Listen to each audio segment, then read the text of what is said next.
Haji Muhammad Saleh akan ditutup selama setahun mulai 18 Jun ini untuk menjalani kerja-kerja naik taraf. Menurut pihak masjid, ini diperlukan atas sebab-sebab keselamatan dan bagi keselesaan para jemaah.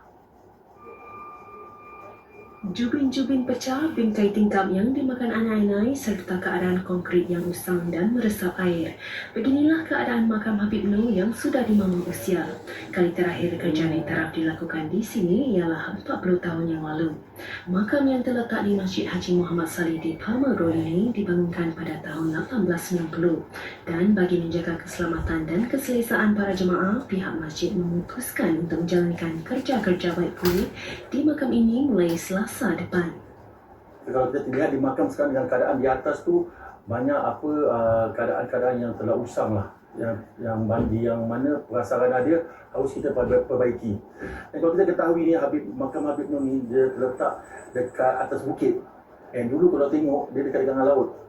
Jadi dibantai dengan angin laut, dengan hujan, panas matahari yang pasal dia mungkin kan, jadi dia dah start dicuat. The reason is because untuk keselamatan jemaah-jemaah yang datang untuk berziarah lah. Itulah kita punya keutamaan kenapa kita perbaikilah. Ramai juga jemaah yang datang untuk mengunjungi makam Habib Noor sebelum penutupan sementaranya. Hujung minggu lalu misalnya, jumlah pengunjung naik sehingga 200 orang, iaitu 4 kali ganda daripada biasanya. Oleh itu, pihak masjid memanjangkan waktu ziarah pada hujung minggu. Ramai yang datang, ramai yang call. Waktu-waktu kita ziarah tetap sama, waktu hari Senin sampai hari Jumaat tetap sama, cuma hari Sabtu Minggu je kita extend the time. Untuk tinggal di Saturday Sunday je lah. Kita extend the time daripada pukul 9 sampai pukul 6. Dulu kita 9 sampai 12 saja. Meskipun kawasan makam ditutup, orang ramai masih boleh terus datang menziarahinya.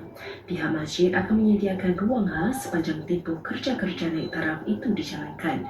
Ruang solat di masjid juga tidak terjejas.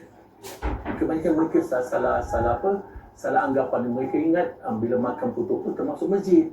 Masjid tak tutup. Masjid ni berdekatan dengan makam. Jadi masjid seperti biasa. Jadi kalau mereka nak ziarah, kita memang ada tempat lah untuk mereka ziarah. Tapi di dalam kawasan masjid, bukan di dalam kawasan makam. Pihak masjid menjangkakan kerja-kerja ubah suat prasarana dan bahagian dalam makam akan mengambil masa selama setahun. Tahukah kalian tentang seorang waliullah asal Singapura bernama Habib Noor bin Muhammad Al-Habsyi? Beliau dikenal sebagai sosok yang memiliki banyak karomah. Sebelum beliau meninggal, beliau berwasiat agar jasadnya dimakamkan di sebuah bukit kecil di Jalan Palmer, Singapura. Wasiat ini agak aneh karena tempat yang diinginkannya sangat terpencil dan terlalu dekat dengan laut. Namun, ketika keluarga beliau memutuskan untuk menguburkan jenazahnya di tempat lain, sebuah kejadian yang ajaib terjadi. Keranda yang berisi jenazah Habib Noor tidak dapat diangkat meskipun sudah dibantu oleh puluhan orang. Namun, datanglah seorang yang berilmu yang mengingatkan keluarganya tentang kewajiban untuk menunaikan wasiat dan menyarankan untuk mengubur jenazahnya di tempat wasiat tersebut. Ternyata setelah diikuti, keranda Habib Noor dapat dengan mudah diangkat dan dimakamkan di tempat wasiatnya. Hingga kini, makam tersebut selalu dikunjungi. Habib Noor bin Muhammad Al-Habsyi adalah salah satu waliullah dari Singapura. Makam Habib Noor ini dibangun pada 1890 oleh Syekh Muhammad bin Ahmad Al-Saqaf. Untuk menuju makam, orang harus melalui 49 anak tangga untuk mencapainya. Batu nisan makam dililit kain berwarna kuning terang yang diasosiasikan dengan kesucian. Sementara makamnya diselimuti kain hijau, warna yang selalu dihubungkan dengan Islam. Semasa hidupnya, Habib Noor sangat memperhatikan anak-anak serta orang miskin dan melarat.